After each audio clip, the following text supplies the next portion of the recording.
still works hard for her money, but these days the former disco queen is dancing to a different beat. Her music style has changed, and lately her canvases have outsold her albums. The going rate for her artwork is up to $100,000.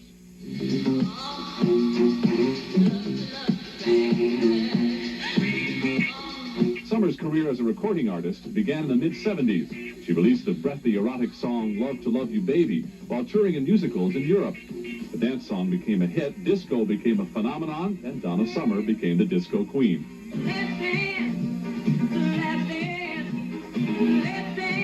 By the end of the 70s, Donna had won 2 Grammys. See, about 3 years ago, I gave my life to Jesus Christ. In the 80s, Summer changed her life and her music. She received 2 more Grammys for inspirational performances that reflected her born-again religion. Every time I pray. But there was controversy in the 80s as well. Summer was accused of making anti-gay remarks after a concert. She denies ever making the comments. The accusations have continued to haunt her, and just last year she filed a lawsuit against a magazine that reprinted the quote. The magazine stated that I said homosexuals were sinners and AIDS was a divine ruling. That is completely false. On the music front, Donna has a new album called Mistaken Identity.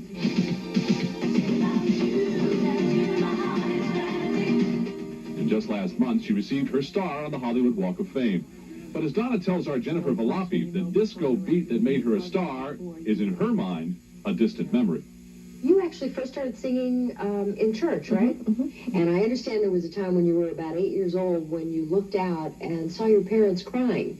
I was in church, and I started singing, and all of a sudden I opened my mouth, and this voice just came catapulting out of my body. And I remember it. It was almost like a thing. It hit the back of the church ceiling, and it just came back, and I heard it, and it scared me. Tears were coming out of my eyes, and I looked up at some point, and I saw my mother crying, and my sisters all crying, and all the people in the church were crying, and my father was crying. And I had never seen my father cry. And I thought, God. And then I heard God talk to me, and he said, God spoke to me very clearly, and he said, I was going to be famous. And he said that this was power, that he had given me power, and this was a talent he had given me, and it was very powerful, and I was never ever to misuse it. You heard the voice. I heard God's voice just as clear as we're talking. And people can laugh or they can think I'm crazy. I really could care less. God's talked to me many times, but that one particular time was probably the first time that I so articulately heard him speak to me. And what it did was it caused me to relax a little bit as far as being anxious as to whether or not it would happen for me. I mean, a lot of people become famous in life. Why do you think God warned you about it? I don't think that he warned me. What I do think he did was, I think that I had a very low self-esteem as a child. Why, I don't know. I just think that I did. I had it. And I think that it was God's way of encouraging me. And I think it just was something to, to give me a sense of specialness. Well, your image has been very sexy, very high profile. I'm a very drab person. None of that is true. None of that is true. Doesn't work. Well, I mean, I'm still a woman. I mean, I want to look as good as I can. And if somebody finds me interesting, that's wonderful. But, I mean, I don't think I have to walk around in a nightgown to prove that. I think all women sort of are led to believe that without doing this, they can't really be successful at all. Love to Love You Baby, a very sexy, very breathy song. Okay. Was it difficult for you to record that? I did it as a joke.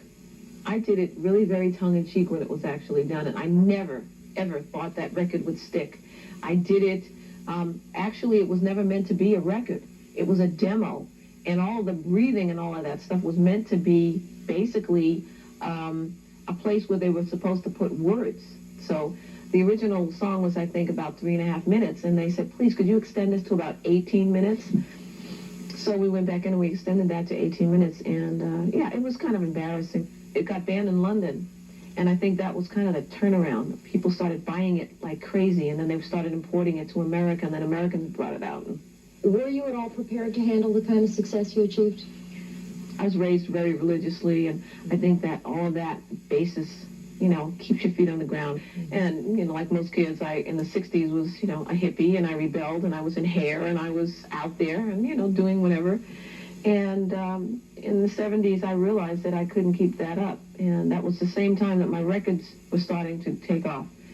And I knew that if I would get heavily involved in drugs or anything, I probably would have committed suicide, because I don't think at the time I had the substance to sustain myself with all the adoration. So it's very lonely to me once I come off stage. And a lot of times I just have to cry, because the energy is so high, and then I come backstage and there seems to be nobody, and I just feel isolated. And so it's hard. So who or what have you turned to over the years? So I've had to have that other thing in my life. I've had to have reach to God and keep substance that was beyond myself, because without God, there is nothing. And I couldn't make it. I couldn't even wake up and have a reason to live. There is a controversy that has kind of plagued you. The story was reported, I guess, about 10 years ago, that you had made some very anti-gay remarks. The comment was AIDS was God's punishment. I don't even know. AIDS was God's punishment, for being gay. Or I don't even remember what the actual quote was. But I didn't say it in the first place.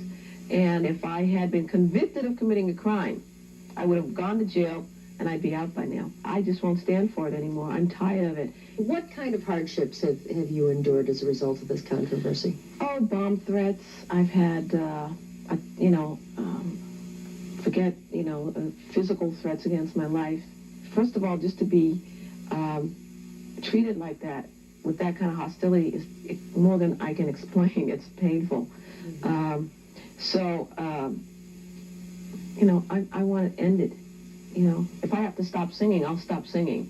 But I hope that it doesn't have to get to that, because I just refuse to continue on this way. Do you consider yourself anti-gay? Not at all. I think what's being attacked here is not their homosexuality, it's my Christianity. And it's what they think I feel about them, perhaps. But that's not the case. But the Bible says where sin does abound, grace does more abound.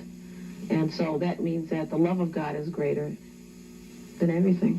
What has been the most difficult thing you've had to endure? My younger sister just passed away about 6 months ago from lung cancer, and that's been hard. My sister was extremely hard, because it was a different closeness. I'd never had that kind of closeness. It was never anyone that I knew for 40 years. That wasn't old and had lived a full life. This was too close to home. It was like watching myself.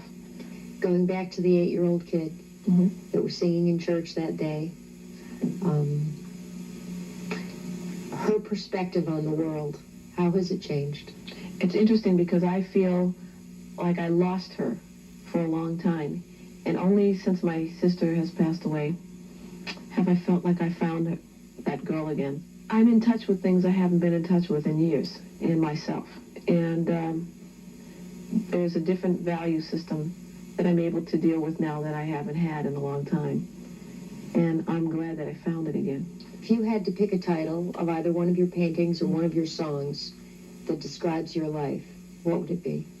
Probably right now, I have one picture which is called Driven by the Music. And I think that I'm kind of been driven. But now I'm going to do the driving.